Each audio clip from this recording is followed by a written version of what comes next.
plusieurs fois pour échanger sur nos pratiques, sur le constat en fait, qu'on partageait ensemble, qu'on avait des besoins de connaître en fait, l'existant et les pratiques sur les projets de médiation numérique. Et puis au fur et à mesure, on s'est demandé aussi un peu comment on pouvait définir ce sacré concept un peu compliqué. Voilà, et donc du coup, je laisse un peu la parole à mes collègues pour dire ce qu'on en a fait. Oui, alors vous dire aussi un petit peu de quoi il s'agit. C'est vraiment un groupe qui a été créé par des professionnels et pour des professionnels. On est évidemment, enfin là, on n'est pas dans les propos qui vont aller un peu plus dans les termes de la recherche, etc. On est vraiment sur des choses très pratiques.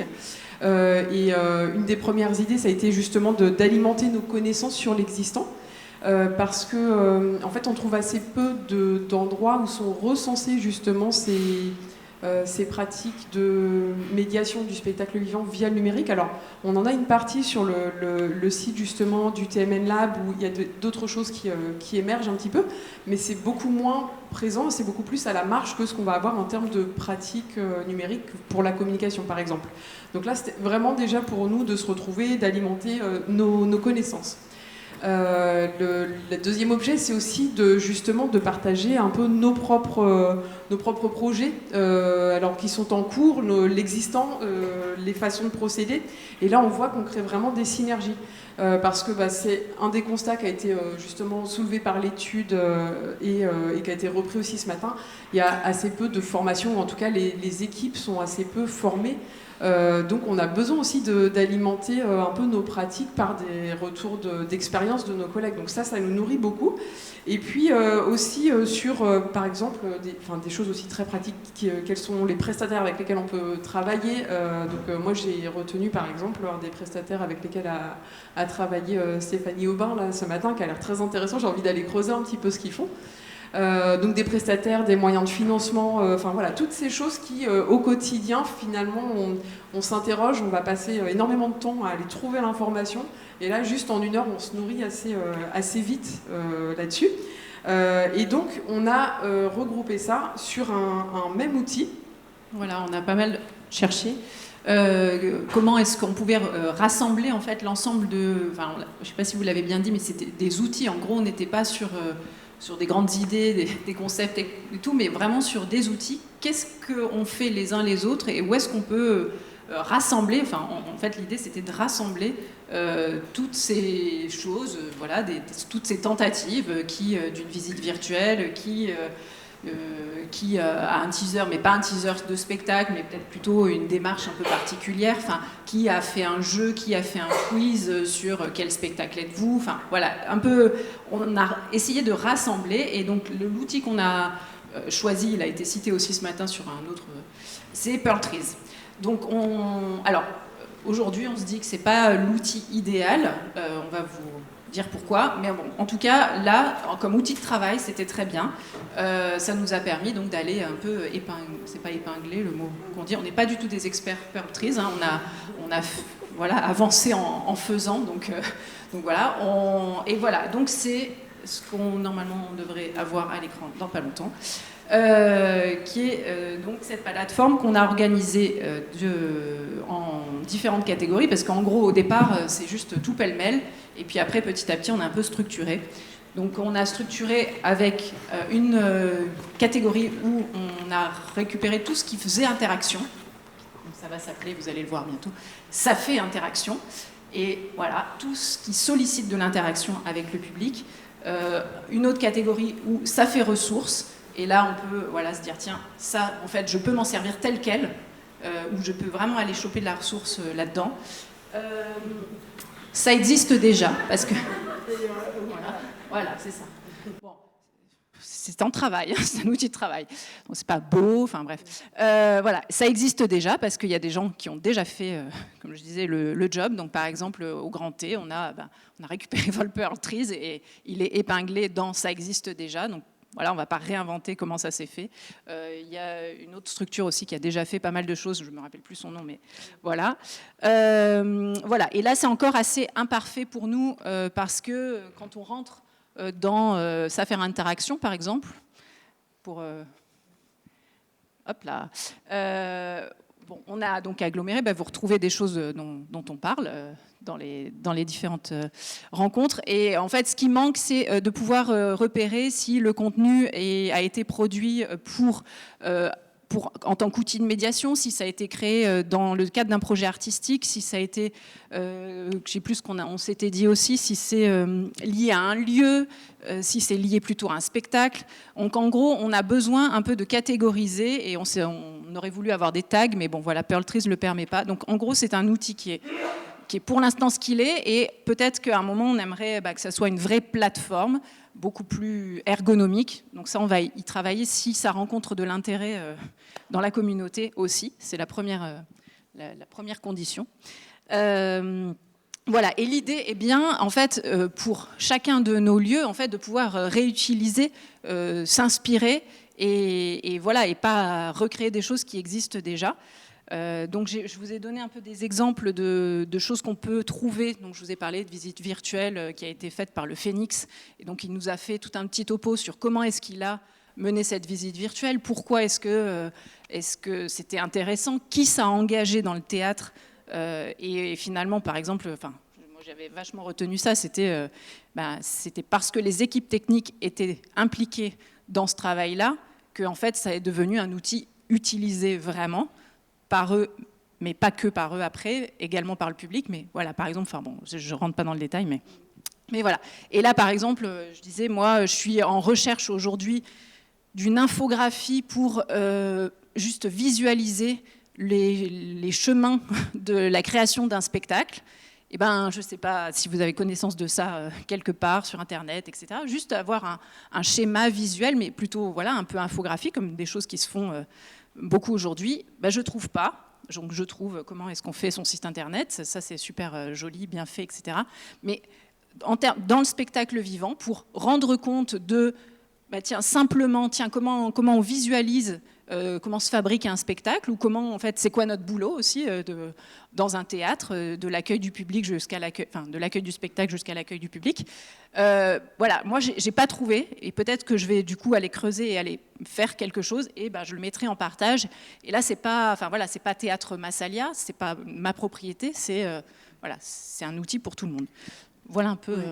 Peut-être pour compléter juste un peu, on s'est dit que ce qui pouvait être intéressant, c'était d'avoir justement les fameux tags. Alors on verra comment on poursuit ça, si on le met sur le site Temen Lab, si on reste sur Pearl Trees, ça on vous dira dans un second temps. Mais en tout cas, il y a l'idée on s'est dit que pour nous c'était intéressant, et ça pouvait être intéressant pour d'autres membres de la communauté, que d'aller chercher aussi par les axes, par exemple, de producteurs de contenu, c'est-à-dire est-ce que c'est les artistes qui ont créé un projet de médiation numérique, est-ce que c'est les médiateurs, est-ce que c'est, on en a parlé tout à l'heure, des influenceurs avec qui on a collaboré, est-ce que c'est des partenaires de territoire, voilà. Et puis il y a aussi évidemment les catégories de type de discipline. Si par exemple on est un lieu que de cirque, et que du coup on se dit tiens, on a envie de regarder ce que d'autres collègues ont fait comme outil de médiation, comme projet de médiation numérique sur le cirque, voilà. Donc en tout cas, on s'est dit que déjà entre nous, ça nous intéressait de commencer un peu à recenser ça. Ça nous a évidemment posé un peu des questions qui ont été soulevées ce matin au cours de la table ronde, et qui seront, je pense, à nouveau au cours de la journée, sur mais comment du coup on départage vraiment un outil de communication, un outil de valorisation et un projet de médiation numérique. Donc voilà, ça a traversé évidemment un peu nos échanges. On va pas vous en faire toute la restitution ici, ça serait une table ronde à part entière, et c'était pas l'idée. Mais on avait envie en tout cas de prendre la parole ici pour juste vous dire que du coup nous on a lancé cette première chose-là. On s'est vu une dizaine, je sais plus, un petit peu moins, voilà, de fois, donc pour faire petit groupe entre nous. Mais l'idée, c'est qu'on a envie de le proposer à d'autres membres de la communauté qui auraient envie de se joindre à nous avec différents modalités d'implication. La première, évidemment, c'est juste d'alimenter. Oui, voilà, c'est ça. En fait, c'est juste, alors même avant d'alimenter, c'est de simplement le consulter. Là, je pense qu'effectivement, après, on verra avec Clément pour que justement ce soit répertorié sur le site du TMN Lab, et que simplement ce qu'on a recensé et qu'on va continuer à recenser puisse être accessible à tous, et pas simplement notre petit groupe. L'idée, c'est qu'effectivement, ça puisse servir à tout un chacun, en sachant que, en fait, on découvre un petit peu, mais alors là, ça demande une inscription, mais a priori, on n'a pas besoin de s'inscrire sur Pearl Trees pour pouvoir juste consulter. La deuxième, c'est effectivement que vous puissiez aussi alimenter avec vos propres éléments de connaissance des contenus trouvés ailleurs. Je ne sais plus si tu as parlé de ces lieux qui ont déjà... je pense que d'ailleurs le Grand T voilà. Donc chacun peut alimenter ce Pearl Trees et puis un troisième niveau qui serait de nous rejoindre voilà, ponctuellement, parce que nous effectivement on fait ça quand on peut, aussi quand on a du temps, on n'est pas tenu d'être présent à ces rendez-vous ponctuels, donc de nous retrouver en visio pour voilà, échanger. Et puis moi il y avait une des questions qui a été posée ce matin, je me suis dit tiens, ça pourrait être intéressant de creuser la question de la prochaine fois qu'on se voit, de l'adresse aux jeunes par le numérique ou pas, enfin ou pas, que pourquoi spécifiquement les jeunes par ce biais-là par ailleurs. Et du coup on en profite, on vous donne la date. Nous, la prochaine fois qu'on se retrouve, c'est le 30 juin à 14h. Et puis c'est pareil, on fera passer le Clément, lien de la visio. Qui enverra un mail à tous les membres de la communauté avec l'information. Si ça vous intéresse, vous nous rejoignez à ce moment-là, avec le lien. Voilà, merci pour votre écoute. Merci infiniment.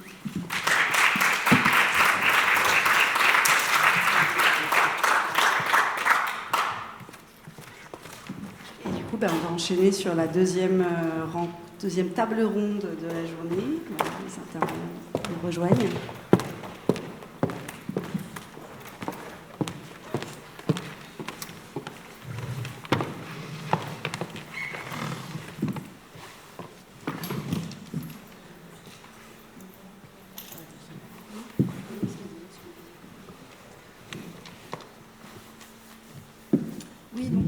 Rebonjour. Effectivement, nous allons enchaîner sur la seconde table ronde de la journée. Donc le titre Évolution des pratiques, réception des contenus et démocratisation culturelle. Donc trois enjeux évidemment, dont l'intérêt de les penser et de les interroger en articulation. Donc en fait, on voulait autour de cette table ronde interroger l'évolution des pratiques des publics. Alors c'est vrai que ces pratiques des publics, elles sont étudiées depuis 1973 en France, régulièrement interrogées, mais lors des 2 dernières années, le DEPS a essayé également de rendre compte en fait de ces évolutions des pratiques dans un contexte tout à fait particulier. Et les résultats de cette étude, qui sont quand même à prendre avec précaution, puisque c'est une étude qui a été faite lors du premier confinement, montrer qu'effectivement il y avait une très très forte intensification des pratiques culturelles via les écrans. Sur les écrans, ça c'est pas nouveau. La dernière étude longitudinale des pratiques culturelles montrait effectivement cette augmentation de ce type de consommation des contenus culturels, montrer également le boom de l'utilisation des réseaux sociaux numériques. Là aussi, c'est quelque chose d'assez stable ces dernières années. Montrer en revanche une intensification très marquée des pratiques en amateur. Et là, pour le coup, c'est quelque chose qui est apparu de manière assez significative pendant cette crise sanitaire et pendant les confinements. Augmentation des pratiques en amateur qui, de fait, interroge ou pourrait interroger, ou devrait en tout cas interroger, bien sûr, les enjeux de légitimité de la culture, légitimité entre culture savante, culture populaire, pour faire un peu rapide, mais également question de légitimité entre différents types de contenus culturels. Et puis également, ces études montraient peut-être une redéfinition des clivages dans les pratiques culturelles, et que ces clivages traditionnels, liés à l'accès aux biens culturels, liés à l'accès aux établissements culturels, qui sont grosso modo depuis les années 80 liés à des critères socio-professionnels et socio-économiques, eh bien, étaient remis en question, réinterrogés avec les confinements et avec une modification, bien sûr, de l'accessibilité aux lieux culturels. Voilà, donc ça, on avait envie de repartir de ces évolutions des pratiques culturelles. Et là, je vous ai parlé d'une évolution qui est très sur le court terme, court-termiste, mais évidemment, l'évolution des pratiques culturelles, elle doit aussi être pensée au regard d'un temps long, hein, et donc de ce qu'on a appelé la digitalisation de la société, c'est-à-dire effectivement l'intervention du numérique comme changement anthropologique, comme fait social, comme Clément le rappelait ce matin. Donc à partir de ce constat, hein, de ces évolutions dont on maîtrise assez mal finalement la perception, on est en plein dedans, donc c'est toujours compliqué d'avoir une vision un peu haute alors qu'on subit en fait en cours hein, ces évolutions. On avait envie en fait de les interroger au regard bien sûr des dispositifs de médiation, donc dispositifs de médiation numérique, mais aussi comme on a pu l'envisager ce matin hybride.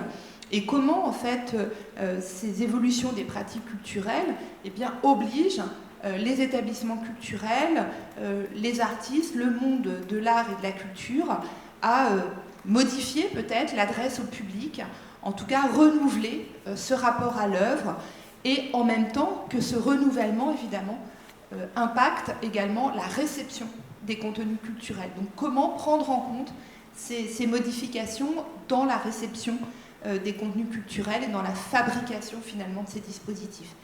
Et puis dernière question, donc je vous livre un petit peu tout ce qui a guidé notre réflexion lorsqu'on a travaillé à l'élaboration de ces tables rondes.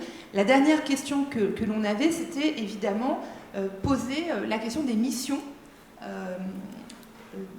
de service public, on pourrait dire, mais des missions plus globales, confiées aux institutions culturelles, et comment ces missions se reformulent-elles à l'aune de cette transition numérique, mais aussi à l'aune, bien sûr, de ces modifications et de ces évolutions des pratiques culturelles. Donc comment les institutions culturelles, pour continuer finalement à répondre à ces missions de service public, doivent-elles se renouveler, ou du moins réinterroger leur manière de faire. Donc pour traiter ces questions, qui sont extrêmement vastes, hein, donc on ne prétend pas qu'on va répondre à tout dans le cadre de cette table ronde, donc nous avons sollicité 4 personnes, donc en fait 2 sont sur le plateau avec nous, Mathieu Rissler et Samuel Arnoux. Mathieu prendra la parole tout d'abord, donc directeur de l'Opéra de Rennes, qui nous a salué déjà ce matin, et puis Samuel Arnoux, directeur d'Electronica et du festival Maintenant à Rennes, prendra ensuite la parole. Et puis nous accueillerons donc en visio deux collègues en fait. L'une, Alice Ambéré, qui est maîtresse de conférence au CNAM à Paris, et puis Prune Letier, qui est doctorante et qui fait partie du laboratoire des pratiques culturelles avec lequel je travaille à l'Université de Québec à Trois-Rivières. Voilà.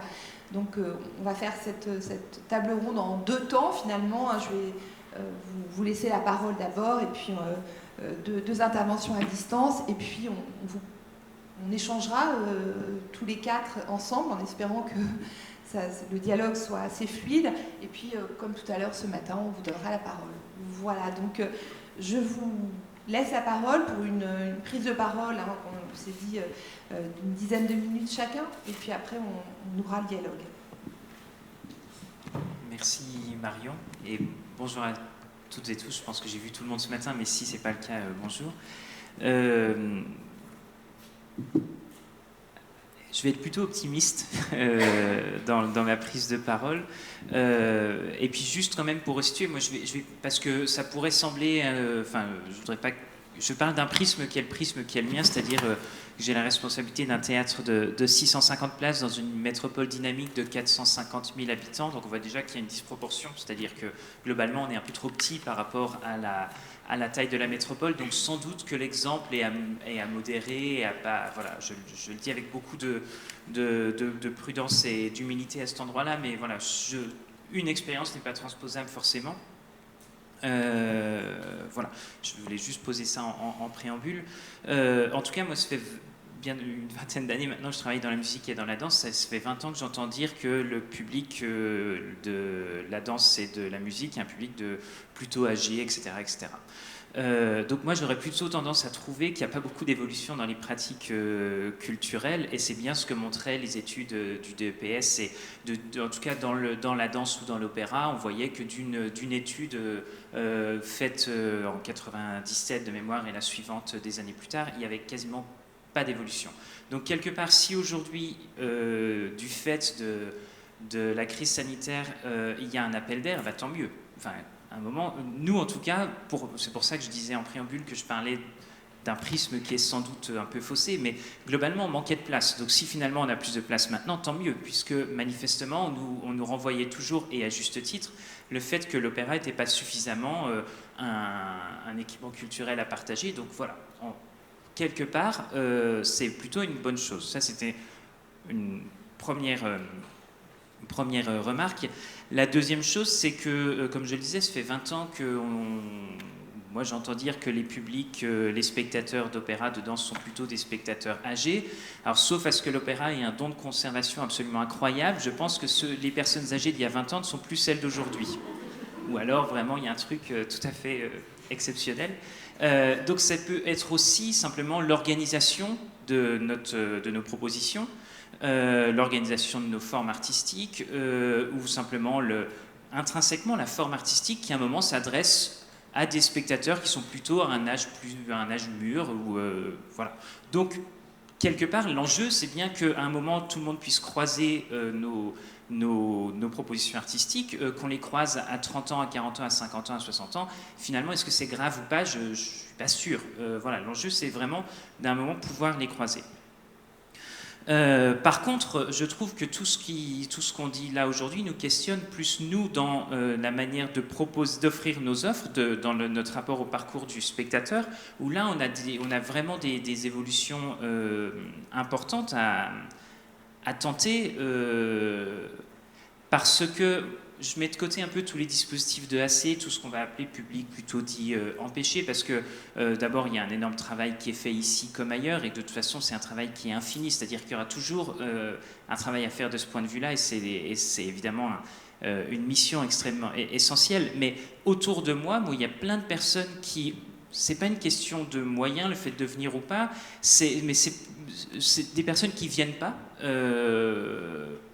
qui pour autant, dans les CSP, pourraient tout à fait venir et pourraient tout à fait trouver leur compte dans les propositions. Donc je pense qu'il y a un vrai enjeu dans la manière, dans le parcours du spectateur, dont on codifie et dont on rend rigide l'accès à nos équipements. Par exemple, c'est quand même totalement surprenant que nos théâtres, pour la plupart d'entre eux, soient fermés quand les gens ont du temps. Il y a un truc quand même qui est paradoxal, c'est-à-dire pourquoi est-ce qu'un théâtre est fermé pendant les vacances? Puisque on considère que c'est une pratique culturelle qui prend du temps, que globalement on a souvent peu de temps dans nos vies actives, professionnelles, etc. Soyons ouverts quand les gens ont du temps, c'est quand même déjà une première réponse. Et cette question de la manière dont on va s'adresser et dont on va adresser nos propositions, je trouve que c'est déjà une réponse qui est importante. Donc de se questionner sur le rapport au temps de la vie qui évolue aussi, puisque et ça aussi, le confinement et toute la crise sanitaire, ça a joué beaucoup. La question de est-ce qu'on a encore envie de passer du temps dans les transports, etc., etc. Donc la question de comment on adapte nos propositions dans l'offre en elle-même pour s'adapter aux réalités de la vie des personnes qu'on a envie d'accueillir, c'est une question, à mon avis, qui est extrêmement importante. Donc pourquoi ne pas de temps en temps proposer des propositions pendant les vacances? Pourquoi est-ce qu'il faudrait toujours jouer à 20h et pas décaler les horaires? C'est aussi une question qui est extrêmement importante. Donc ce rapport au temps de la vie me semble important, ce rapport à décaler les propositions, notamment pour les proposer pendant les vacances ou pendant l'été, me semble aussi une question qui est extrêmement importante. Je pense aussi que dans la manière dans l'adresse aux spectateurs, volontairement ou involontairement, on codifie les choses. Par exemple, cette question de lancement de saison, est-ce que vraiment ça a un sens de faire des lancements de saison, qu'ils soient numériques, enfin qu'ils soient en ligne, qu'ils soient réels, virtuels, enfin peu importe? Est-ce que ça a vraiment du sens? Est-ce qu'un spectateur aujourd'hui sachant que les lancements de saison, parfois ont lieu au mois de mars pour l'année suivante, à quoi ça sert puisqu'un spectateur peut... Qui vont être les spectateurs qui vont au mois de mars 2021 choisir les spectacles qu'ils feront au mois de mars 2022, les spectacles qu'ils iront voir au mois de mai 2023. Enfin, il y a une vraie question d'adresse. Nos brochures de saison, pour la plupart, c'est des rapports d'activité, ça ne s'adresse pas aux spectateurs, puisqu'on met tout dedans. On met un édito de 4 pages du directeur, on met les programmes d'action culturelle, et finalement les personnes à qui ces brochures s'adressent, qui sont les spectateurs pour qu'ils puissent avoir envie d'acheter des places, elle est tellement complexe à lire, la brochure, que si on est spectateur lambda et qu'on a l'habitude d'aller simplement avoir une pratique de loisir, une pratique culturelle facile d'accès, pas au sens, en tout cas dans le process d'accès, pas facile au sens de la facilité de la réception, mais le parcours d'achat, le parcours pour savoir quand est-ce qu'un spectacle est proposé, comment on achète les places, etc., il est compliqué pour nous. Et c'est là où il y a un vrai enjeu numérique, et je trouve que pour moi il n'y a pas, la question de savoir si les propositions sont des outils de médiation, des outils de communication, en tout cas à l'endroit qui est le mien, j'avoue que ça m'est totalement égal. L'enjeu, c'est que ces outils rapprochent les œuvres, les artistes et puisqu'on parlait de démocratie culturelle plutôt que démocratisation, et les personnes. À partir du moment où les propositions rapprochent ces trois choses, tant mieux. Et finalement, que ce soit des dispositifs de médiation et de communication, je trouve que c'est assez... c'est pas le plus important. Voilà un peu dans des propos liminaires. Et puis aussi la question, parce qu'on parle... on en parlait en aparté pendant le repas, on a des expériences absolument incroyables à offrir. C'est-à-dire qu'une expérience de 4 heures sur les sièges inconfortables dans lesquels vous êtes installés, avec 4 heures pendant lesquelles vous ne pouvez pas regarder vos portables et vous êtes seulement vous êtes dans une forme de lâcher prise, c'est génial, mais sauf que ça, c'est génial parce que c'est une expérience qui est un peu déconnectée avec la vraie vie, et je suis convaincu que nos salles, elles ont beaucoup d'avenir, y compris dans la fréquentation physique, parce qu'on va offrir des expériences avec cette réception-là, elle reste totalement fascinante, et plus le monde va se digitaliser, etc., plus ce rapport au théâtre, il va être essentiel. Et je suis vraiment de ce point de vue totalement confiant. On parlait du théâtre du peuple à Bussan, où il faut vraiment avoir envie de se taper 4 heures sur un bois dur vosgien. Mais c'est génial et c'est une expérience absolument incroyable, et il n'y a jamais de problème de remplissage au théâtre du peuple à Bussan. Donc voilà, cette forme expérientielle du rapport au spectacle vivant, je trouve qu'on a un vrai truc à jouer là-dessus, parce que c'est formidable, et évidemment que on en sort, on n'est pas tout à fait pareil que quand on y est entré, on a un petit peu plus mal aux fesses, mais surtout on est métamorphosé de cette expérience-là. Et ça, je trouve que c'est des choses qu'on peut capitaliser vraiment, et dans le rapport aux artistes, ce que peuvent nous apporter les artistes qu'on croise sur un plateau à ce moment-là, c'est absolument formidable. Et puis je terminerai juste dans cette... je n'ai pas surveillé si je tiens, mais...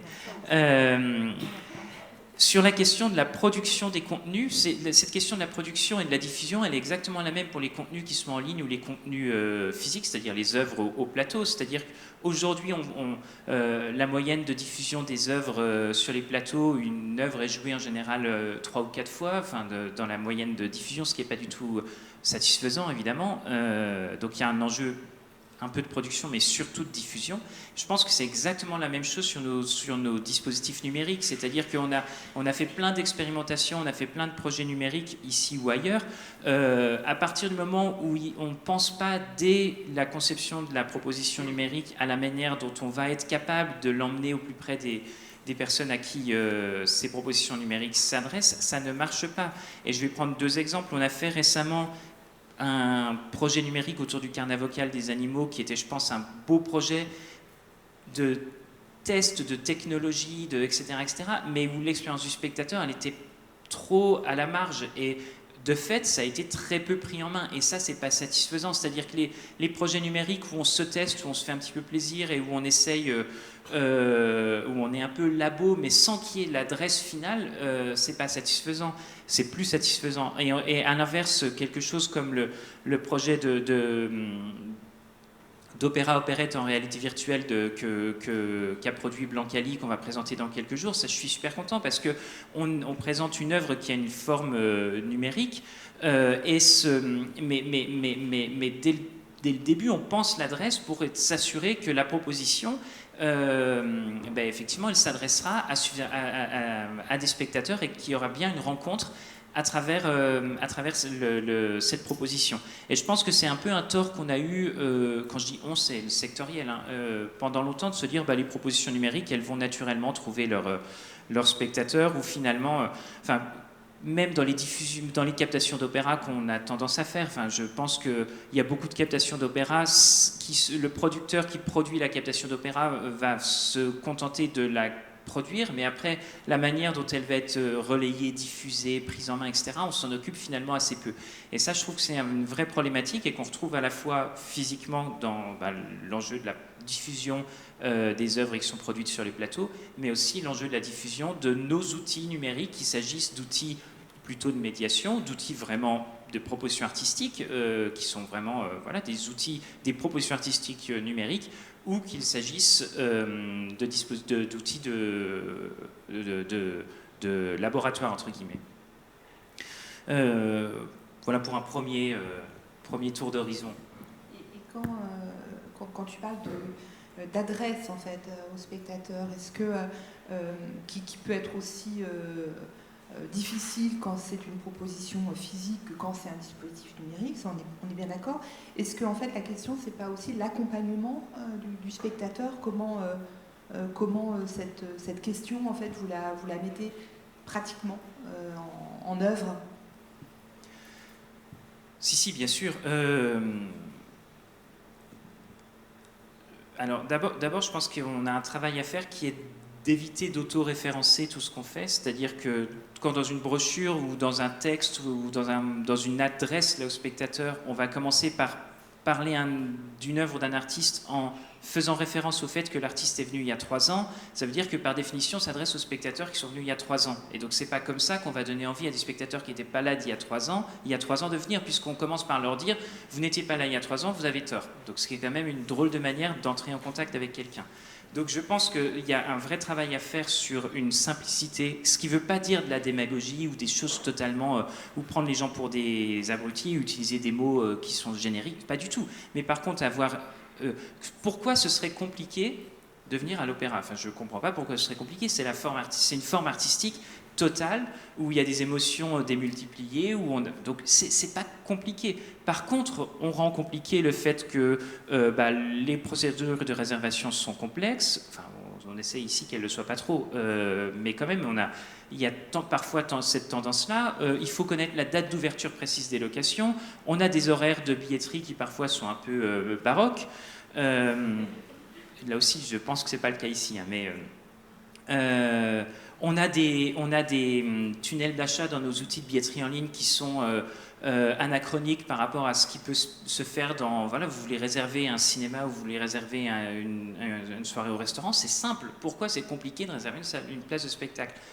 Donc on a vraiment un travail de fond à faire pour rendre l'accès simple, parce qu'à partir du moment où l'accès est compliqué, où les mots utilisés sont hyper autoréférencés, et encore une fois, je dis surtout pas qu'il faut ne pas utiliser des mots précis ou qu'il faut résumer ou vulgariser, c'est pas du tout ça. Mais par contre, avoir une adresse qui soit directe. Et cette notion d'adresse directe, ou encore une fois, des brochures qui sont énormes, simplement pour dire aux spectateurs qu'on a envie de partager un moment avec eux à la rencontre de nos artistes et de nos œuvres. Donc on essaie, nous, ici, en tout cas, pour chaque outil, qu'il soit numérique ou qu'il soit physique, de réfléchir à cette adresse-là. C'est-à-dire que si on souhaite s'adresser à un spectateur pour vendre une place de spectacle, c'est pas dans cet outil-là qu'on va expliquer notre politique d'éducation artistique, c'est pas le sujet. Et si on a envie de s'adresser aux profs, c'est pas la peine de leur expliquer que la billetterie ouvre à telle date, c'est pas le sujet non plus. Donc il y a quand même ça, une espèce de truc, parce qu'il y avait le côté brochure institutionnelle qui est la vitrine de la maison. Mais c'est pas un rapport d'activité, une brochure, c'est autre chose. En tout cas, c'est comme ça qu'on l'aborde ici. Et avec l'idée de se dire, rendons l'accès le plus, encore une fois, le plus direct possible. On est en train de travailler par exemple avec Destination Rennes pour que les places de spectacle de l'opéra soient aussi vendues à l'office de tourisme. Parce que oui, c'est important que quelqu'un qui a qui ne connaît pas bien le processus pour venir à la billetterie de l'Opéra, qui est caché en plus, parce que bon, ça c'est inhérent à la géographie de ce bâtiment, enfin à l'architecture de ce bâtiment, quelqu'un qui simplement est sur un week-end à Rennes ou simplement a envie de se dire mais qu'est-ce qu'on peut faire à Rennes, il soit aussi simple d'acheter une place d'opéra que d'acheter une visite guidée de tel ou tel bâtiment. Voilà, c'est vraiment l'idée d'une adresse, et qu'elle soit physique ou qu'elle soit numérique, une adresse qui soit la plus directe possible. Merci, on va passer à Samuel. Bonjour, et bonjour à toutes et à tous. Est-ce que oui, on m'entend? C'est tout va bien, super. Merci pour l'invitation. Plein de réactions, plein de choses à dire. Évidemment, je vais essayer de ne pas déborder. Si c'est le cas, n'hésitez pas à m'interrompre. Donc, je suis Samuel Arnoux, je suis directeur de l'association Electronica et du festival Maintenant. Peut-être un petit mot de présentation de l'association et d'un peu du point de départ de ce projet associatif, avant de vous parler de 2 projets que je voulais vous présenter, artistiques là pour le coup, qu'on a accompagné, que je voulais vous présenter, qui illustrent un peu, je trouve, la thématique du jour, on va dire, des nouvelles formes de relations entre artistes, œuvres et public. Un petit mot sur Electronica. Donc c'est une association qui est née il y a une vingtaine d'années, au début des années 2000, et quand vous parliez tout à l'heure de transformation anthropologique avec la digitalisation de la société, je pense que rétrospectivement on en est l'une des expressions. On est né au moment où Internet arrivait dans la vie courante des gens, et où du coup les œuvres d'art devenaient très accessibles. C'était quand même une révolution assez importante. On avait accès tout d'un coup à tout un tas d'œuvres qui étaient même pour des Rennais, enfin je dis même pour des Rennais, Rennes étant une ville quand même plutôt bien dotée culturellement, mais pour autant, même pour des Rennais, des œuvres qui n'étaient pas forcément accessibles. Et du coup, on découvrait, alors c'est une convention de langage, j'étais pas à la fin il y a 20 ans, mais je veux dire quand même par convention. On découvrait tout un tas d'œuvres qu'on trouvait formidables et qu'on avait envie de donner à voir, et c'est pour ça qu'on a créé ce festival qui s'est d'abord appelé Culture Electronica avant de s'appeler Maintenant. Je passe sur ce changement de nom, mais voilà, en tout cas qui avait cette envie de donner à voir ce qui s'invente de nouveau en termes de forme artistique et en termes de relation entre œuvres d'art et public. Voilà, où se fait l'innovation, pour reprendre ce terme-là, qui n'est pas forcément hyper heureux, mais dans les formes artistiques, et ça de manière complètement débrider ou décontingenter des disciplines un peu traditionnellement établies dans notre France très administrative, entre, vous savez, spectacle vivant, art visuel, et puis au sein du spectacle vivant, art, danse, musique, théâtre, etc. L'idée, c'est de donner à voir les formes telles qu'elles étaient, telles qu'elles s'inventaient, donc dans toutes leurs hybridations, pour reprendre un mot qui a été pas mal énoncé ce matin. Et bref, je m'égare, excusez-moi, mais en tout cas pour vous dire que c'était une première forme, je trouve, de manifestation de cette révolution un peu anthropologique amenée par la digitalisation de notre société. C'est que du coup il y avait des acteurs, en l'occurrence des publics, qui pouvaient s'emparer directement du savoir, et ça renversait une forme de rapport entre des curateurs ou des programmateurs sachants et des publics ignorants a priori. C'était en tout cas le point de départ était celui-ci. L'association évidemment s'est développée au fur et à mesure des années. Aujourd'hui, en 2 mots pour vous dire ce qu'on fait, on fait toujours ce festival qui a lieu au mois d'octobre, et donc ce sera du 6 au 9 octobre prochain. Vous êtes tous les bienvenus évidemment sur Rennes et son territoire. Mais toute l'année, on a un programme et un projet d'action culturelle riche, dense et varié. On accompagne les artistes dans la création de leurs œuvres. On a une activité de formation aussi, de travail, de structuration d'un réseau autour de ces arts hybrides et cultures numériques. Enfin voilà, ce qui nous occupe un peu tout au long de l'année. Et comme je vous le disais, on accompagne des projets artistiques, et je voulais vous en présenter 2 plus en détail aujourd'hui, car il me semble un peu révélateur, en tout cas, de ces nouvelles formes de relations entre artistes et public, parce que tout simplement, c'est eux qui ont créé ces relations en direct, sans passer par nous, a priori. Et ce qui pareil, là, est permis évidemment par le numérique, et ce qui est un peu une révolution même de pensée de nos métiers. Ça pourrait être potentiellement un peu stressant de se dire que les artistes et le public n'ont plus besoin de nous pour se rencontrer. Enfin, stressant quand on vit de ce métier-là. Mais en même temps, tant mieux si ça a lieu. Donc nous, la question que ça nous pose, c'est comment est-ce qu'on accompagne ça, comment est-ce qu'on se fait l'écho de ça, et comment est-ce qu'on le donne à voir et à raisonner pour que ça fasse soit école, en tout cas que ça prenne une autre dimension. Alors, je vais vous parler de 2 projets. C'est pas les illustrations sont inversées par rapport à ce que vous voyez à l'écran. Donc, l'illustration à droite, c'est le projet de gauche et réciproquement. Mais on va quand même y arriver. Hein. Donc, je vais commencer par la grande histoire du dessin sans fin. Qui est un projet qui a démarré en 2017, donc c'est déjà la préhistoire d'Internet, hein, sur Instagram. Et c'est une jeune artiste autodidacte, amateur, qui s'appelle Ellie Oldman, illustratrice, qui sur Instagram, alors qu'elle était clouée sur un lit d'hôpital suite à un accident de la vie, a décidé de commencer à dessiner sur sa tablette et à faire des dessins comme ça, un peu à la chaîne. Et vous voyez, au fur et à mesure, voilà, on peut dérouler, c'est super, parce que c'est tout à fait l'idée. Au fur et à mesure, elle a créé ce grand tableau infini, et elle a commencé à évidemment, regrouper une communauté sur Instagram qui l'a suivie dans des proportions assez importantes. Parce qu'aujourd'hui, ils sont 21 000 à la suivre. Alors ça reste, c'est à la fois beaucoup et pas non plus démesuré, mais c'est relativement... suffisamment impressionnant pour qu'on l'ait en tout cas nous repérer et qu'on ait eu l'envie d'accompagner ce projet. Donc on a rencontré cette jeune artiste, on lui a proposé de passer de ce projet qui était URL, comme on dit, qui était en ligne, qui existait numériquement, à un projet dans le monde réel, IRL. Et donc nous on a produit une grande fresque, celle-là qui n'est pas infinie, qui est bien limitée dans le monde réel, mais qu'on a exposée et on l'a aussi accompagné dans un travail d'artiste, dans la narration de ce projet-là. On l'a invité, en tout cas, on l'a aidé à y développer une dimension réalité augmentée aussi, pour qu'il y ait toute une narration et que ce soit un autre projet. Finalement, c'est un projet qui se décline de 2 manières. Le projet en ligne continue, il continue d'être alimenté régulièrement, et lui continue à dessiner et à alimenter ce projet-là.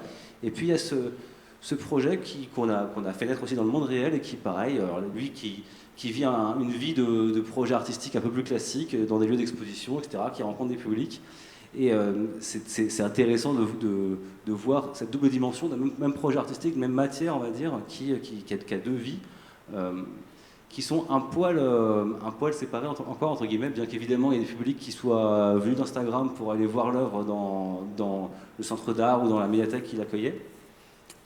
Et c'est aussi un projet, je fais une toute petite parenthèse, qui voyage de manière numérique aujourd'hui. Donc il a pu faire une 20aine de représentations pendant la pandémie, alors que tout le monde était confiné, parce que c'est des fichiers qu'on envoyait, et dans les pays qui étaient encore ouverts, on pouvait l'envoyer, et les lieux qui le diffusaient l'imprimaient et l'affichaient eux-mêmes. Donc ça change un peu pas mal de frontières ou de barrières, en tout cas, qu'on peut connaître dans nos métiers.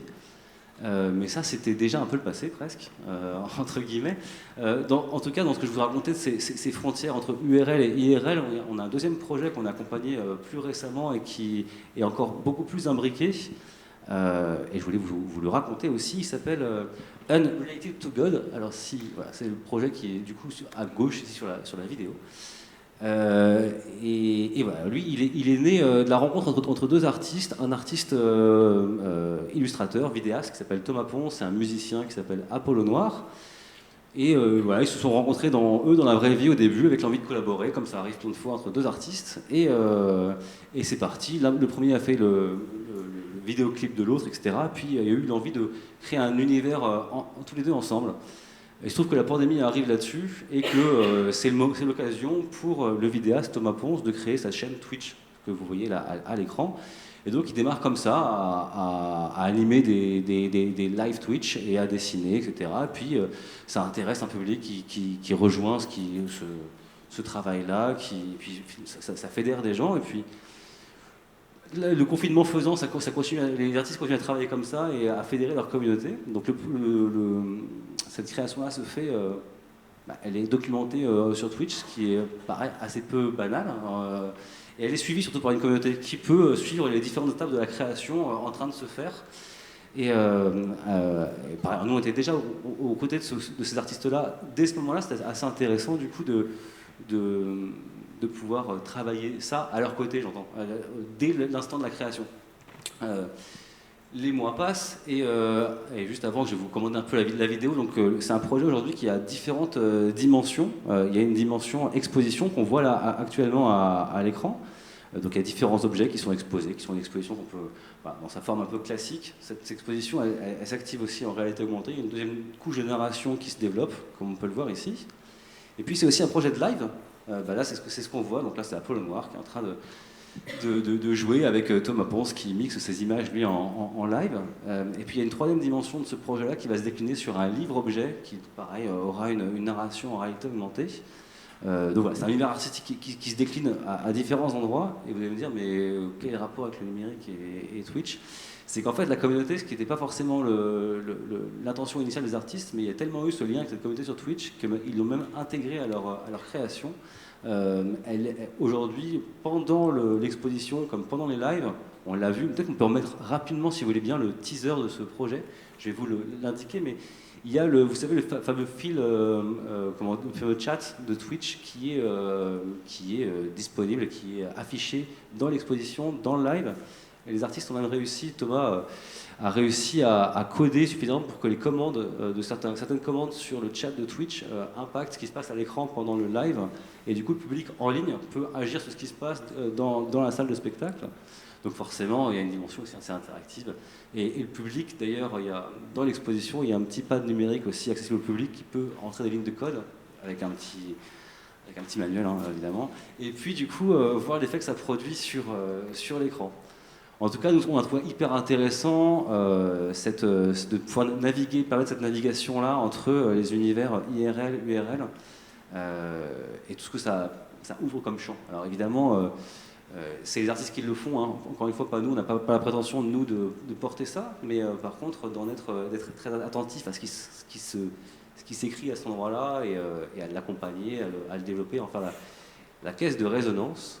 Et je parle à toute vitesse, désolé, c'est des formations professionnelles, mais j'espère que vous m'aurez suivi. Juste un petit dernier mot pour vous dire que alors, on n'a pas fait vraiment d'études sur ce qui était en train de se vivre à ce moment-là. On n'a pas de retour documenté sur l'impact que ça a eu sur les publics ou les artistes, mais l'histoire est assez parlante en elle-même, j'espère. Et il se trouve que le jour de la création, donc c'était au CCNRB à Rennes, au centre chorégraphique de Rennes, où ce projet a été présenté en live pour la première fois.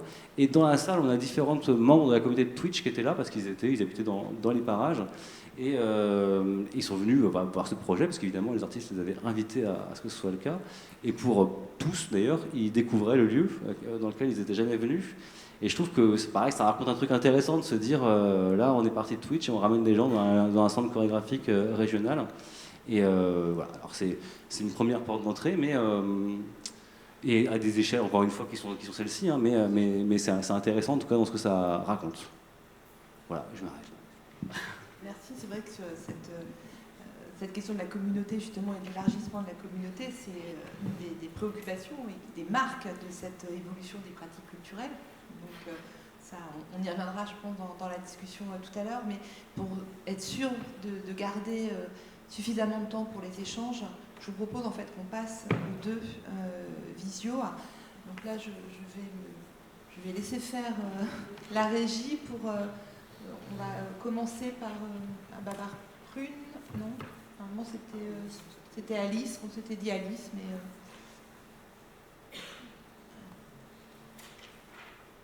Donc on avait... je vous dis bonjour à toutes les deux, vous devez bien m'entendre là. Je crois qu'on est assez indifférentes. Hein. Voilà. Donc, l'une et l'autre qui commence. Je propose à Alice de commencer et puis Prune, vous interviendrez dans un second temps. Je te laisse la parole. Alice. Est-ce que vous entendez? Oui, on t'entend très bien. Ouais, tu es en grand écran. J'y vais. Moi, je suis Elise Engagée, je suis enseignante-chercheuse en sciences des organisations. Donc ça veut dire que je m'intéresse à comment fonctionnent les organisations, comment elles ont fonctionné. Et j'ai aussi un prisme de lecture et de questionnement qui est parmi toutes les évolutions dont on parle, les transformations du secteur culturel dont on parle, celle qui m'a le plus attiré l'attention, celle qui m'attire le plus l'attention, c'est la question de la participation du public à vos activités, aux activités de diffusion artistique et culturelle. Et donc ce que je vous propose là pour en parler, c'est de vous partager les questions que moi je me pose et c'est pas des conclusions, parce que ce sont des questions, après plusieurs années de réflexion sur le sujet, pour essayer de comprendre ce qui se joue dans cette notion de participation, qui est activée à la fois par les débats qu'on a déjà mentionnés entre démocratisation et démocratie culturelle, qui est réactivée par ce que permet le numérique aussi, on en a un peu parlé, et puis qui est aussi beaucoup réactivée, Marion l'a mentionné ce matin, par la notion de droit culturel et la façon dont elle a occupé les débats ces dernières années. Et du coup, moi, un des points de mon travail, c'est d'essayer de comprendre de quoi on parle quand on parle de participation des publics et de ce que ça change pour vous au quotidien dans vos métiers, dans vos façons de faire. Et donc, ce dont j'aimerais discuter avec vous la suite, c'est de la complexité de cette notion-là, de ce que ça change dans la relation au public, et donc des façons dont vous répondez à des questions qui sont pour moi incontournables quand on essaye de construire une politique plus ou moins participative, qui sont celles de qui on fait participer, à la fois en termes de profil. Juliette Capron parlait ce matin de la notion de mixité des publics. Je pense qu'il y avait d'autres axes dans la politique, je crois qu'on les a pas tous entendus, j'aurais bien aimé, parce que je pense que c'est une des questions majeures à qui on s'adresse, et dans quel monde. Vous avez aussi mentionné les jauges de Possal qui sont très réduites par rapport à la taille des villes dans lesquelles se trouvent ces salles, et donc dans quelle ampleur on essaye de toucher quelle personne. Et puis ensuite, en termes de participation, se pose aussi la question de à quoi on fait participer le public. Vous avez donné plusieurs exemples là dans la présentation d'Electronica d'œuvres participatives.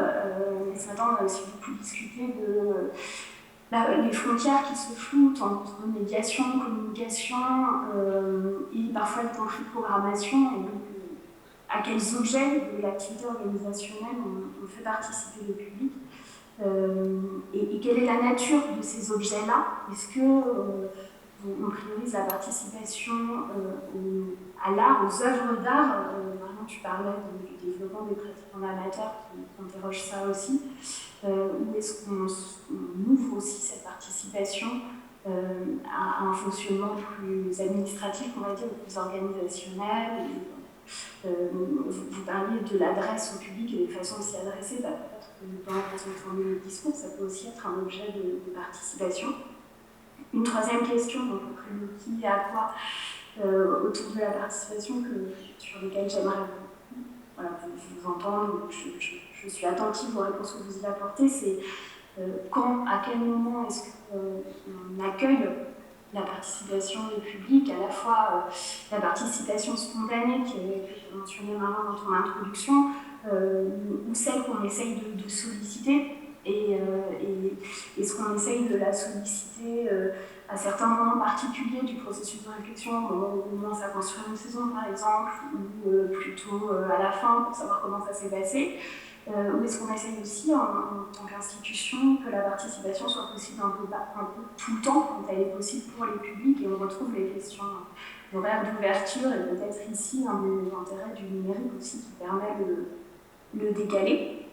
Et puis, toutes ces questions-là, en fait, elles amènent à deux autres questions fondamentales pour interroger la place des publics et donc leur participation, qui sont les questions du comment on fait participer le public pour lui-même, c'est-à-dire qu'est-ce qu'on va lui demander, sur quel contenu on lui demande de s'exprimer, est-ce qu'on lui demande de raconter son expérience personnelle pour mettre en partage une vision d'un territoire. Ça s'est beaucoup fait dans plusieurs œuvres participatives, ou pour mettre en avant une histoire, des contextes particuliers. Est-ce qu'on lui demande de s'exprimer sur un contenu plutôt artistique, où on rejoint la question des pratiques amateurs et des œuvres co-créées, ou est-ce qu'on lui demande de s'exprimer plutôt sur un point de vue peut-être un peu critique, et dans ce cas-là, critique sur l'art ou critique sur les façons de procéder, ça ne va pas être tout à fait la même chose. Et là, on rejoint les questions de légitimation, dont tu parlais maintenant, avec cette frontière un peu abrupte entre culture légitime, culture savante et culture dite populaire. Et puis dans la question aussi du comment on fait participer ce public se pose ensuite celle de quel pouvoir est-ce qu'on lui donne. Est-ce que c'est une participation qu'on veut informative et qui en reste là, ou est-ce qu'il y a un pouvoir de décision et donc un engagement derrière de la part de l'organisation à tenir compte de ce qui sera ressorti de ces éléments de participation des publics.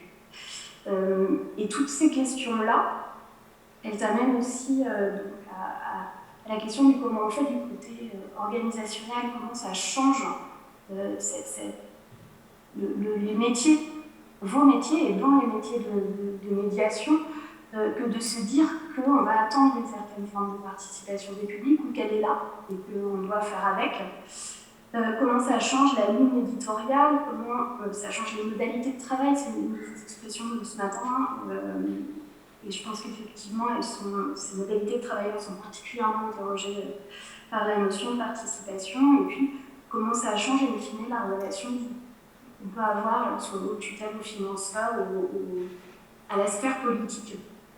Et je pense qu'une des façons de répondre à tout ça, de réfléchir à la participation, c'est de se demander pourquoi. Et donc, vous avez fait la distinction ce matin sur le numérique entre utiliser comme un outil ou comme un objectif. Et je pense que c'est une distinction qui vaut aussi pour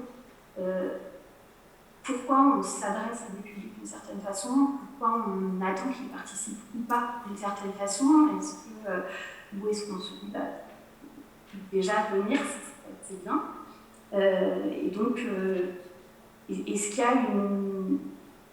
ça fait écho à nouveau à ce que je disais aux discussions autour des droits culturels. Est-ce que c'est un principe qu'on revendique en soi, ou est-ce que c'est quelque chose qui vient nourrir des pratiques qui existent déjà depuis longtemps et prenant en compte et donc, comment ça interroge l'ensemble du projet, de vos projets organisationnels artistiques et de vos lignes éditoriales, c'est un point que vous avez utilisé ce matin. Et donc toujours en question, je suis désolée, j'ai pas beaucoup de réponses, en fait, je suis curieuse d'écouter les vôtres, mais pour faire le lien avec la table suivante, peut-être, c'est avec cette notion-là d'évolution des pratiques des publics et d'évolution de leur place dans nos propres pratiques professionnelles et avec elle d'une dimension peut-être un peu plus participative, se pose la question de comment on fait l'état des lieux à l'échelle de toute une organisation, parce que souvent on est habitué à penser en dispositif participatif, il va y avoir une œuvre co-créée, il va y avoir un temps de partage de la saison, de mise en discussion. Et qu'est-ce que ça dessine comme paysage global à vos échelles d'action et puis à celle de tout un territoire. Voilà, quelle méthode on peut utiliser, comment à nouveau ça vient changer vos façons de travailler et vos façons de travailler ensemble. Hein. À nouveau, le floutage des frontières dont on a parlé ce matin me semble vraiment intéressant pour faire cet état des lieux et le mettre en discussion ensemble. Tout ça, c'est des questions que je voudrais discuter avec vous. Merci Alice. Alors, je ne sais pas si tu m'entends parce qu'il y a un switch. Voilà, d'accord, ok. Donc le micro a été remis. Merci. Effectivement, j'aurais pu ajouter dans mon introduction sur l'évolution des pratiques culturelles cette forte aussi injonction à la participation, qui est liée aussi bien sûr à un contexte politique global, mais qu'on retrouve aussi dans les demandes des publics et qui effectivement se voit aussi dans les dispositifs. On en parlait effectivement ce matin avec aussi Stéphanie Aubin. On va tout de suite enchaîner, je suis désolée, on ne prend pas beaucoup de temps pour chaque intervention, mais c'est pour plutôt laisser le temps de la discussion. Donc on va enchaîner avec Prune Liotier qui nous rejoint donc du Québec. Merci, il doit être très tôt chez vous, donc merci beaucoup d'être avec nous cet après-midi. Ce n'est pas si tôt, il est 10h moins le quart, donc ça va. J'ai déjà eu quelques cafés.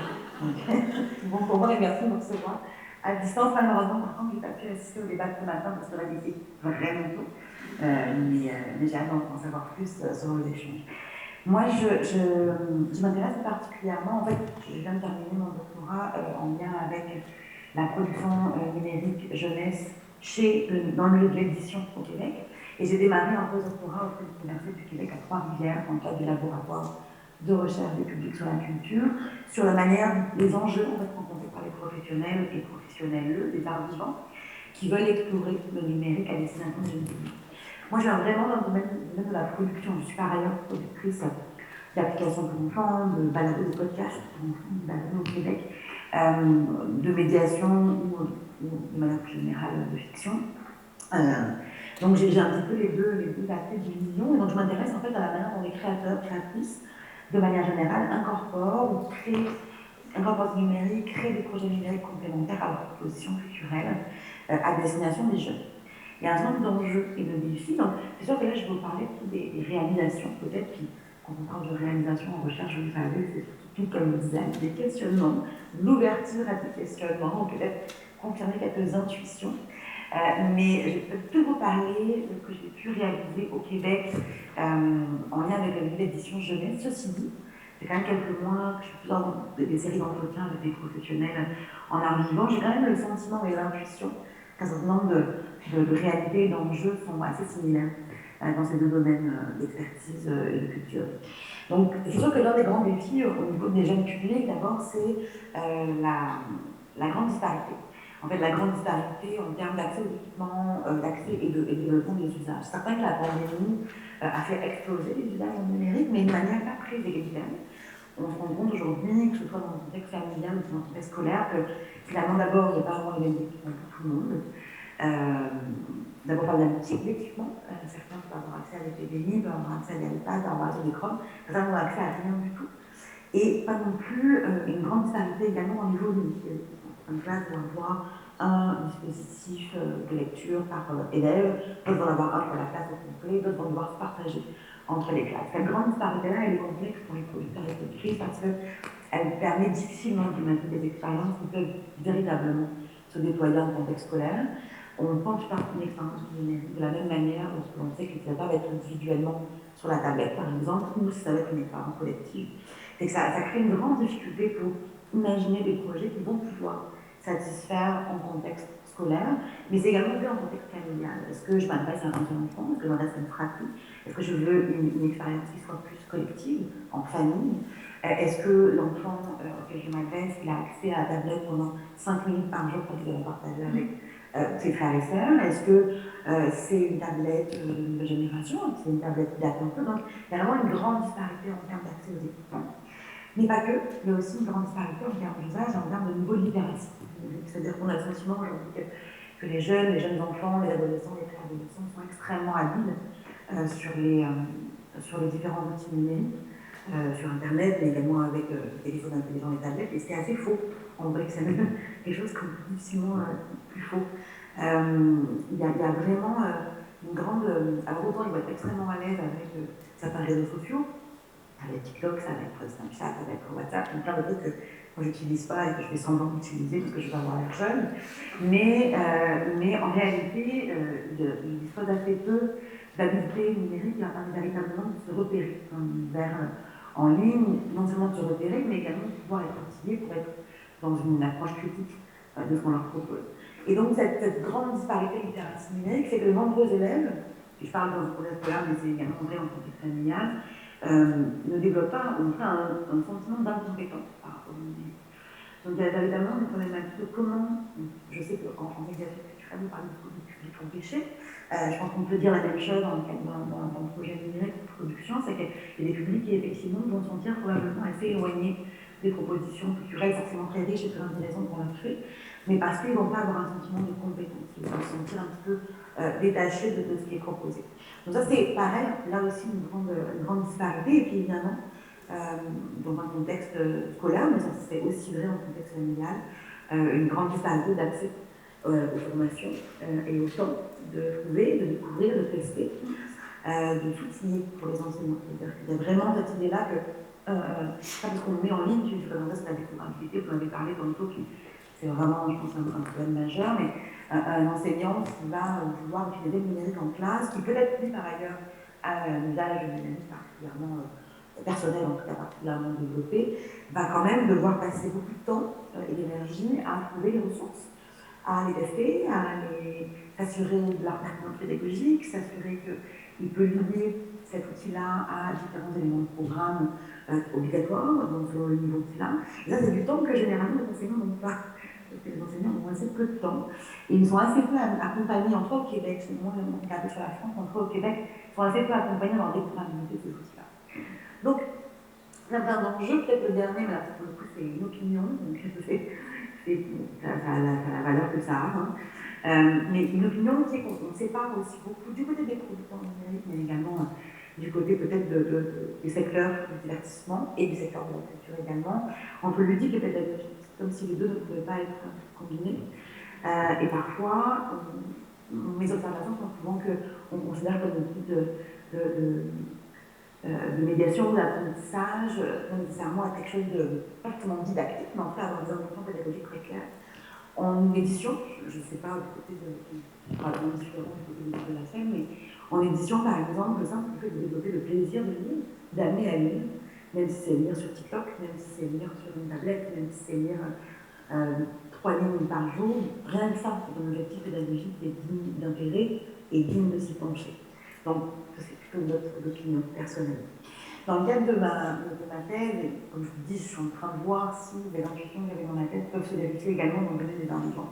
Il y a un certain nombre d'enjeux qu'on constate chez les éditeurs jeunesse qui veulent développer du numérique. Le premier enjeu majeur, c'est vraiment l'enjeu de culture numérique et de savoir-faire.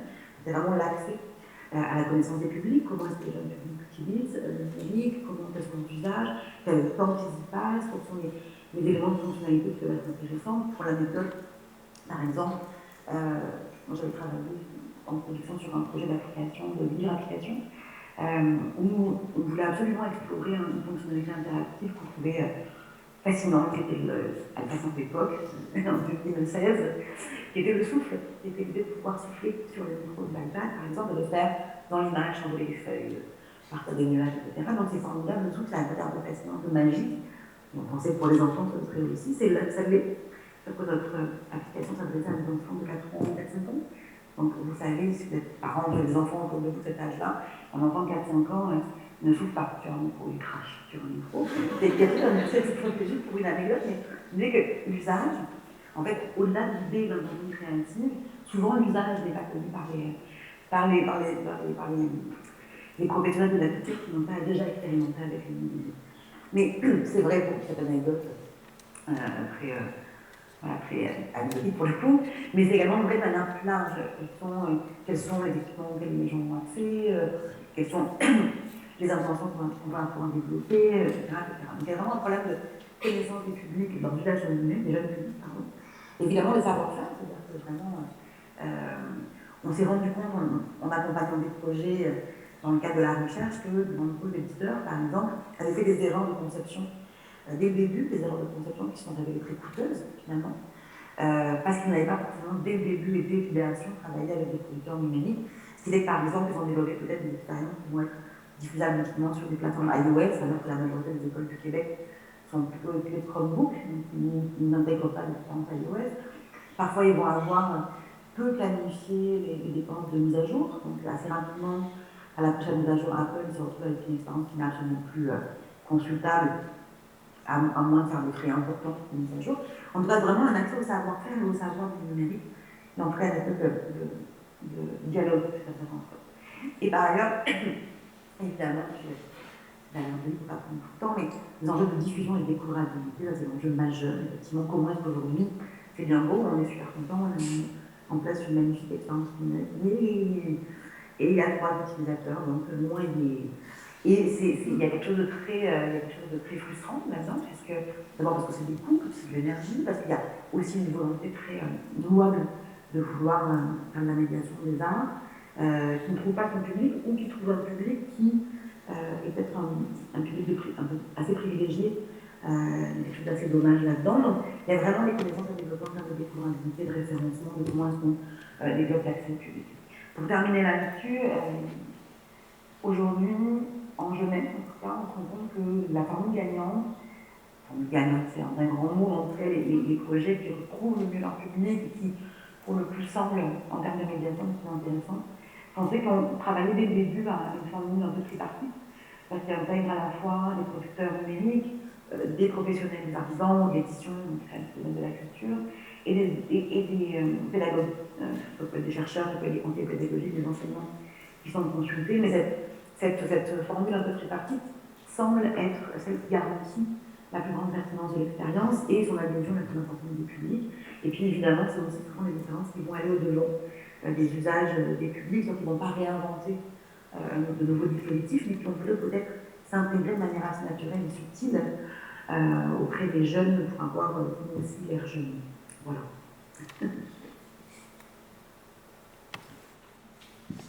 Merci Prune. Ce que, effectivement, là, on a vu dans les 4 interventions des points de vue, vous l'avez constaté, assez différents.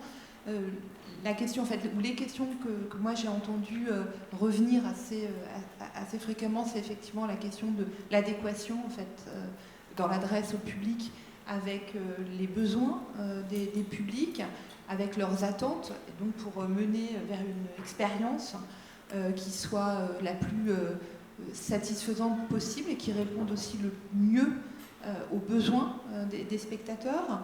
La question aussi de la participation et de voir comment en fait une œuvre ou un dispositif permet la participation, mais même plus généralement comment un projet permet que le public puisse s'investir, s'engager. Ça répond aussi à un de nos intitulés de la table ronde de ce matin.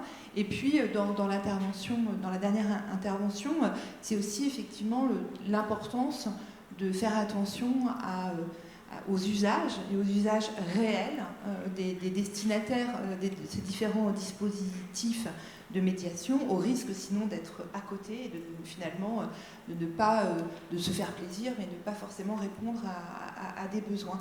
Et puis ce qui me semblait intéressant dans ce que Prune nous soulevait, c'était effectivement ce qu'on voyait déjà ce matin, c'est-à-dire qu'il n'y a pas il n'y a pas un jeune public, mais il y a des jeunes publics, il y a une grande disparité.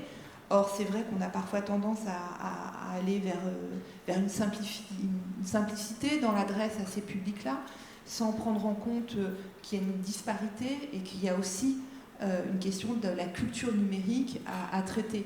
Et c'est vrai que je lutte souvent par rapport à ça en disant aux étudiants qui travaillent avec nous, faites attention, c'est pas parce que vous allez proposer un outil numérique que forcément vous allez toucher les publics que vous souhaitez viser, à savoir les jeunes publics. C'est beaucoup plus compliqué que ça. Et ce sentiment d'incompétence, moi, me semble vraiment intéressant et assez mobilisateur, quoi, pour aller au-delà de ces représentations un peu rapides. Voilà. Donc j'ai essayé de faire une toute petite synthèse. Ce que je vous propose, en fait, c'est qu'on profite de ce moment-là pour plutôt un temps d'échange, puisqu'on est un petit peu court. Voilà, on a un peu resserré le temps sur cette table ronde, donc ça me paraît plus intéressant que ce soit vous qui posiez des questions qu'on maintienne le dialogue sur la scène. Donc voilà, il y a un micro qui va circuler. Donc si vous avez des questions pour nous inviter en visio, il y aura juste un temps en fait, de décalage pour couper les micros, rallumer les micros. Voilà. On vous demandera d'être un tout petit peu patient. Voilà. Donc est-ce qu'il y a quelqu'un? Je ne vois pas du tout. Donc, est-ce qu'il y a déjà une question? Il y a une question au premier rang, en fait.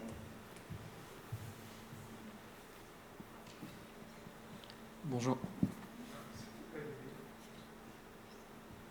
Si, vous m'entendez? Oui.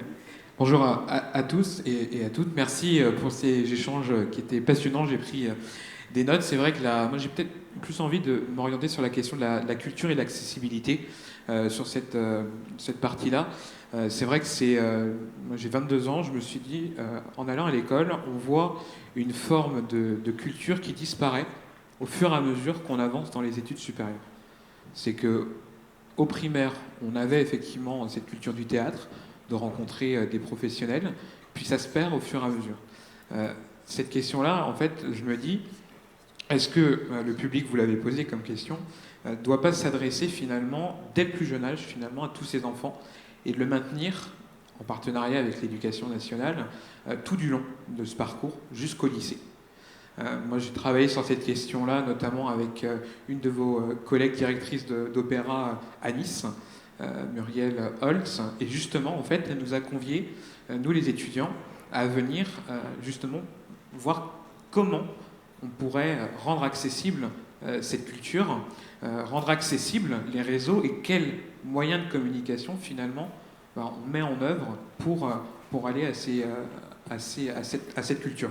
Donc c'est vrai que moi la question que je me pose c'est est-ce qu'on ne pourrait pas faire en sorte qu'au niveau directement de l'éducation nationale, en partenariat, comme le disait à l'instant la dernière intervenante, sous une forme tripartite, d'avoir cette éducation nationale, donc le pouvoir politique, donc des enjeux politiques, avec les artistes finalement, comme les directeurs d'opéra, et enfin une troisième voie, c'est finalement les parents d'élèves aussi, qu'on doit à mon avis impliquer dès le plus jeune âge, et qui permettrait derrière de continuer ce fil jusque dans les études supérieures et finalement prolonger cette culture, prolonger cette accessibilité au théâtre. Moi, à 22 ans, je vivais, voilà, je me dis, c'est pas ringard d'y aller, justement, il y a un public, il y a différents publics. Pour autant, je pense qu'il y a peut-être cette manière de rendre plus accessible en parlant directement aux étudiants, je pense, principal intéressés, et les jeunes aussi, à ces âges qui sont plus ou moins différents. Donc voilà pour la réflexion, je cède la parole. Merci pour cette remarque. Est-ce qu'il y a d'autres questions, d'autres envies de partage dans la salle? Ouais. Vas-y. Pareil, pour partager une réflexion, en tout cas, ou une réaction à ce qu'il a dit à l'instant, évidemment, et pourquoi pas, intensifier le lien avec l'éducation nationale pour que l'accès se fasse tout au long de la scolarité. Mais moi, cette réflexion n'engage que moi, mais je me dis que si on continue à avoir cette vision quand même un peu descendante de se dire il faut éduquer les enfants à la culture ou les jeunes et dire que ça c'est une culture légitime, ça c'est une culture qui l'est moins parce qu'on est tous porteurs de culture potentiellement. Comment est-ce qu'à l'inverse on fait infuser aussi nos espaces de diffusion culturelle, des pratiques culturelles que les gens portent en eux-mêmes et pour eux-mêmes pour qu'ils se retrouvent davantage. Enfin, je pense qu'il faut avoir le double mouvement. Je ne dis pas qu'il faut que ce soit tout l'un ou tout l'autre, j'ai juste qu'à mon avis il faut réfléchir les deux côtés de cette pièce-là, sinon ça reste une logique très, très descendante, quoi. Et même un peu condescendante de se dire voilà la bonne culture légitime et on va t'en mettre du matin au soir de la primaire au lycée et tu vas apprendre ce que ça doit être, quoi. À mon avis, c'est pas une bonne façon pour donner envie et que ça reste une pratique culturelle plaisante et agréable tout au long de la vie, quoi. J'ai peur que ça produise majoritairement l'effet inverse. Parce que, et c'est d'ailleurs ce qu'a pu démontrer certaines études du DEPS, de se dire que malgré les politiques EAC mises en œuvre par tout un tas d'équipements, on voit que pour autant les jeunes adultes, une fois sortis du système scolaire, ne continuent pas les pratiques culturelles. Donc, je ne suis pas sûr que la réponse soit intensifier l'EAC. Alors, je ne dis pas que c'est pas nécessaire, hein. Je dis juste que la question est sûrement plus complexe que ça, et qu'il faut sûrement regarder un peu tous les tenants et les aboutissants, quoi. Clément veut intervenir, je crois. Est-ce que voilà. Donc, Clément Coustonov du TML Lab que vous avez vu. Merci beaucoup. D'abord, je voulais juste rebondir sur ce que vous venez de répondre. Je trouve ça, à titre tout à fait personnel et sans engager le TML Lab, je suis tout à fait d'accord avec vous. Par ailleurs, je trouve que cette intervention, elle tend peut-être à faire oublier que les enseignants font déjà un travail remarquable pour emmener leur classe dans les institutions culturelles, que c'est un travail qui n'est pas forcément toujours valorisé selon les différents établissements, et que c'est aussi beaucoup de travail personnel en plus pour les enseignants que de monter ces projets avec les structures culturelles, parfois facilité avec le pass culture, parfois pas encore très bien, mais c'est une question qui est en cours. Voilà. Toujours est-il que je trouve que cette intervention ne rend pas forcément justice au travail des enseignants et aux activités de AC qu'ils mettent en place avec les établissements scolaires. Je voulais reposer une question sur un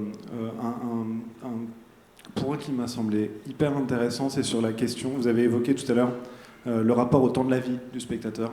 Et je me demandais comment est-ce qu'aujourd'hui on parvient à concilier le temps de la vie du spectateur par rapport au temps d'activité d'une structure culturelle et en même temps un temps qui qui est en lien aussi avec l'économie de l'attention du spectateur. C'est-à-dire qu'on a le temps de la vie, on a le temps de vie de l'institution, le temps d'ouverture des portes de l'institution, mais on a aussi le temps d'espace, d'esprit disponible ou qu'on choisit d'être ou non disponible de la part de tous les spectateurs. Et celui-ci est différent selon l'âge, selon les habitudes, etc.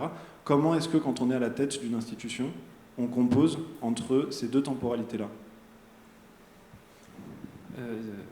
Merci Clément. D'abord, on fait comme on peut parce qu'on n'est pas doté d'outils statistiques ou d'outils très scientifiques là-dessus, donc c'est très empirique.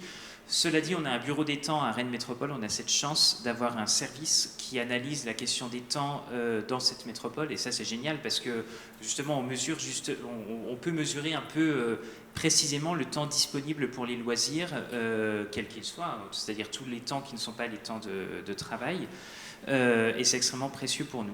Après, pour te répondre, d'abord, on essaie de tenir compte des enjeux, parce qu'on parle des enjeux de temps, il y a aussi les enjeux de distance, c'est-à-dire que si je reviens à ce que je disais en préambule, de cette idée que, quelque part, c'est assez logique que les 35-50 ans ne fréquentent pas trop nos théâtres, parce que c'est une période de la vie où, je vais être un tout petit peu caricatural, mais souvent on est dans une activité professionnelle qui est intense, où on peut avoir des charges de famille et où on s'éloigne des centres-villes parce qu'on peut avoir besoin d'espace, de mètres carrés, etc., etc. C'est un tout petit peu caricatural parce que c'est pas aussi simple que ça, j'entends bien. Toujours est-il que c'est une réalité et qu'à partir de là, ce qu'on essaie de faire, c'est de penser la programmation à des temps différents. Donc, on parlait de la question des vacances. On peut programmer à des moments de la vie qui peuvent être le samedi, par exemple, de jouer plutôt à 18h plutôt qu'à 20h.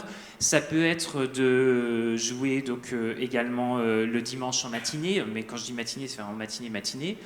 Ça peut être évidemment des propositions, d'essayer d'ajuster ça. Pour cette question de l'éloignement géographique aussi, de se dire comment est-ce qu'on va vers les gens, c'est-à-dire la question du hors-les-murs, qui est vraiment une question extrêmement importante et qu'on tente de travailler ici, ou à l'inverse des systèmes Opérabus, etc., qu'on peut mettre en place également. Et puis par rapport au temps, et ça je trouve que c'est une question qui est très liée à ce qu'on vit en ce moment, au temps de cerveau, entre guillemets, et de se dire si finalement on pense un lieu comme celui-ci comme un service culturel, un service public culturel à partager, c'est pas grave qu'une personne ne vienne pas 4 fois dans l'année, c'est mieux qu'il y ait 4 personnes qui viennent une fois. Et donc ça nous force à repenser justement cette manière de... Ça veut dire qu'il faut aller chercher 4 fois plus de spectateurs, ce qui est un gros boulot, ce qui veut dire qu'il faut qu'on se dote d'outils, et notamment numériques, pour aller les chercher, mais ce qui est aussi ce qui est absolument passionnant, et ça veut dire que la question des abonnements, elle est totalement désuète, parce que, en tout cas en ce qui nous concerne, on préfère aller chercher 4 spectateurs une fois dans l'année que un spectateur 4 fois, ça c'est sûr. Encore une fois, c'est un tout petit peu caricatural.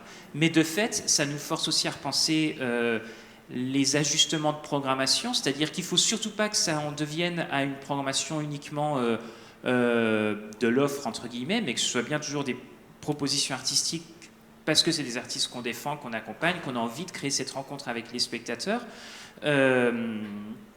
Mais ça veut dire qu'il faut qu'on joue beaucoup plus avec les jauges et que certains spectacles, on soit capable d'élargir le nombre de représentations pour les faire 10-12 fois, parce qu'on sait qu'on va avoir une capacité à aller mobiliser beaucoup de spectateurs, et puis d'autres fois de se dire c'est pas grave, on va le jouer un petit peu moins, mais puisqu'on n'a plus ces fonds de salle entre guillemets que représentaient les abonnés.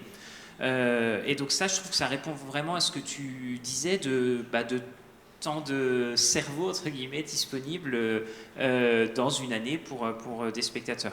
Et je trouve que c'est assez intéressant aussi sur la question de la place de la participation, des droits culturels, mais aussi de la médiation. Enfin, tout ça, je trouve qu'on est quand même sur des thématiques qui sont très liées. Je pense que plus on arrive à faire en sorte que ces sujets infusent l'ensemble des services d'un théâtre et ne soient pas portés par une seule équipe, plus c'est pertinent. Et plus c'est fort, c'est-à-dire que si la médiation est portée par une équipe qui s'occupe de la médiation, mais qu'on a une programmation qui est totalement en contresens par rapport à cet enjeu-là de partage, etc., ça ne peut pas marcher. Et donc, plus ces enjeux sont vraiment infusent l'ensemble du théâtre, parce que notre meilleur outil de médiation, c'est ce théâtre. Donc déjà, à partir du moment où quelqu'un est rentré dans le lieu, il y a une frontière énorme qui est abolie, entre guillemets, parce que vivre une expérience artistique, quelle qu'elle soit, dans cet endroit, c'est absolument fascinant. Donc il faut que ces enjeux de médiation ils soient portés par toutes les équipes du théâtre. Et si on a un projet qui est vraiment sur l'hospitalité, etc., mais qu'on a par exemple une direction technique qui est plutôt cloisonnée, c'est pas du tout le cas, hein, c'est pour ça que je le dis très facilement, qui est plutôt sur une fermeture, ça peut pas marcher. Et cette question des droits culturels et de la participation, c'est la même chose. Si ça infuse à tous les endroits du théâtre et pas porté par une seule et même équipe, alors on peut essayer de trouver les endroits justes de participation. C'est comme ça, par exemple, qu'on a mis en place un projet qui s'appelle Opéra Morphose, qui est un hackathon sur la question de l'opéra, pour se dire, c'est quoi l'opéra de demain qu'on invente, mais on l'invente avec des artistes, avec des spectateurs, avec des universitaires, et on invente. Et puis ceux qui font l'opéra ici, on invente ensemble. Alors, on s'achemine un petit peu vers la fin de cette table ronde. Ce que je vous propose peut-être, c'est effectivement, sauf s'il y a une question absolument brûlante, je vois pas de main levée, et puis excusez-moi, j'ai du mal à... Ouais, on voit pas très très bien, donc s'il y a vraiment quelqu'un qui veut prendre la parole, faut se manifester fort. Mais sinon, ce que je vous propose, c'est qu'on passe à la dernière table ronde, à la troisième table ronde, et on vous laisse 5 minutes, si vous voulez juste vous détendre les jambes, parce que vraiment, qu'est-ce qu'on est mal assis dans ce théâtre quand même. Voilà, et puis on se retrouve à 15 pour la troisième table ronde. Merci beaucoup aux intervenants, j'ai pas eu le temps de le dire.